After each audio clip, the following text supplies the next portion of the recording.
It's a sports betting spotlight on college football week 7. We're here at the Cromwell Sportsbook on the Vegas Strip. Handicapper Kelly Stewart, Sportsbook Director John Lukasik. Give you 3 picks each for college football, including our best bet. Kelly, last week, John and I had Texas, and you were saying you should go with Oklahoma to go against us. That didn't work out too well, but you did us one better. You went 3-0, and you had 2 dogs that won outright, and the other dog, your Not so hometown much. K-State, covered though. They did cover, and you know what? I'm going to go back to the well with the Wildcats today. Oklahoma State is in a free-for-all. They lost at home last week to Iowa State.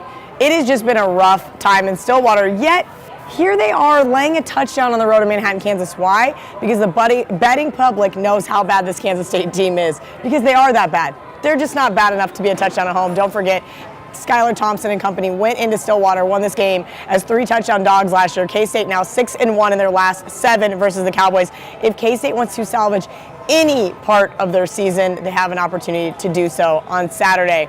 I also like LSU now catching 7 and the hook over the Georgia Bulldogs.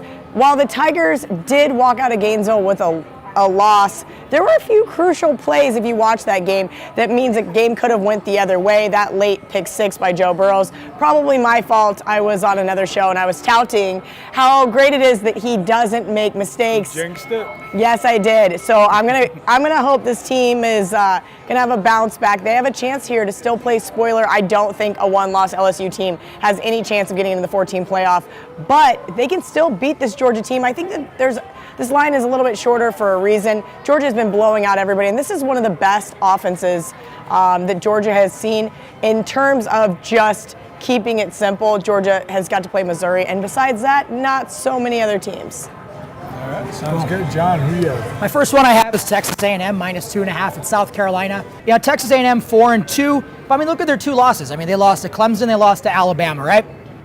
A&M, they run twice as much as they throw, led by Trayvon Williams, 120 carries, 720 yards. That's good for 6 a carry, 7 TDs, while South Carolina's run defense ranks 100th in the country. I think Texas A&M is going to control the tempo of this with the run, and they're going to come out ahead just fine. Colorado, +7 at USC. Classic trap game, I know, but I like Colorado here. 5-0, I know they haven't beat really anybody of worth. And I know USC, their 2 losses were on the road at Stanford and Texas, 2 respectable teams that I'm really high on this year myself. But USC, 50th in the country in passing yards and only 100th in rushing yards. Colorado, watch out for Laviska Shenault, 708 receiving yards with 6 touchdowns this year to tear up the USC pass defense. That's Laviska Shenault. Yeah, the all-name team. The Badgers, Wisconsin, getting 8 points at Michigan. They beat Michigan last year 24-10 and found an incredible stat that Wisconsin hasn't lost by more than 7 points in 33 straight Big Ten road games. Going with Wisconsin to hang within a touchdown. Michigan, Harbaugh keeps it pretty conservative in these big games, so look for them to keep it close. And I'm going to lay 4 with Northwestern at home over Nebraska. Northwestern, they've been your favorite pick the last 2 weeks, almost upset Michigan. Did pull the upset at Michigan State last week, covered the last 2 weeks. Now they're home versus the Huskers, who finally got a cover as 18-point dogs and a 17-point loss to Wisconsin. But they're 0-5 straight up. They're on a 5-14 spread skid, and Northwestern is on a 14-6 spread run. So going with Northwestern there.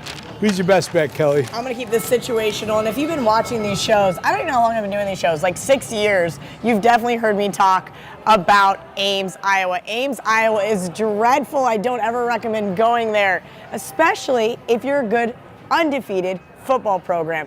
A 3-win team, Iowa State team, will beat you in Ames at night. It happens every single year. It doesn't matter how good they are or how bad they are. I have been against West Virginia a few times this season. Finally got the cover last week. I took KU plus 1,000,000 points. And guess what? Will Grier proved he was not invincible. 4 turnovers the Mountaineers had against the Jayhawks. Man, this is a Matt Campbell Iowa State team I really like, and I think they have a chance to get the W here at home. Yeah, they've been cleaning up as underdogs. John, who's your best bet? My best bet this week is Texas -14 versus Baylor. The Texas did me well, really well last week. I'm riding high on them. 7.5 point dog. They actually won the game outright by 3, as we all remember, against Oklahoma. Yeah, I think they've really been playing with a ton of momentum since that first loss in Maryland. I mean, the team seems kind of galvanized. They're on a mission right now in order to prove the naysayers wrong there. Baylor's classic Baylor this year, all offense, no defense. Matt, last week I mentioned Texas receivers, Lil Jordan Humphrey and Colin Johnson. They combined for 15 catches, 214 yards, and 2 touchdowns, and I see them keeping that up this week and just decimating Baylor's defense. All right, taking a page out of your book, Kelly, and going with my alma mater. Full disclosure, I went to UCF. Going with UCF, 4.5 at Memphis. They've won 18 straight, longest win streak in the country. 5-1 against the spread in their last 6 as road chalk. 4-1 against the spread this year, covering double-digit spreads. And they're 11-0 all-time versus Memphis. They've never lost to Memphis. Swept the season series last year, beat them 40-13 in September, and 62-55 in a double OT thriller in the conference title game. Look for UCF to keep it going here, and relatively short price. Go with the Knights. That's our Spotlight College Football Week 7. Good luck.